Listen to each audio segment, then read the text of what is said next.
আমি আর হাসান 1 বছর live together করেছি, ডিভোর্স নরমালাইজড হয়েছে। বিয়ের 1 বছরের মাথায় সুখবর দিলেন অভিনেত্রী জিনাত শানু স্বাগতা।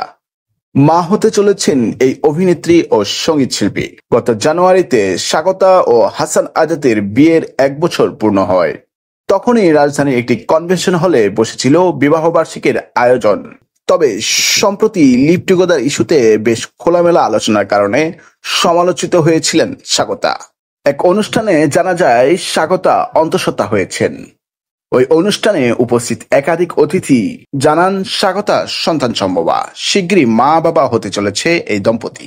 এছাড়াও সামাজিক যোগাযোগ মাধ্যমে বিবাহবার্ষিকীর যেসব ছবি প্রকাশ্যে এসেছে সেসবেও স্বাগতার বেবি বাম্প স্পষ্ট বোঝা যাচ্ছে।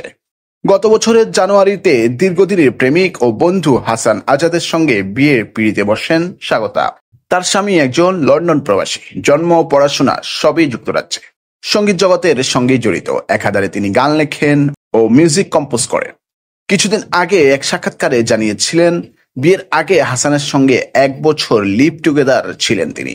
সেখান থেকে দুজনের সিদ্ধান্ত নেন বিয়ের। এ নিয়ে সমালোচনার ঝড় বয়েছিল নেট দুনিয়ায়।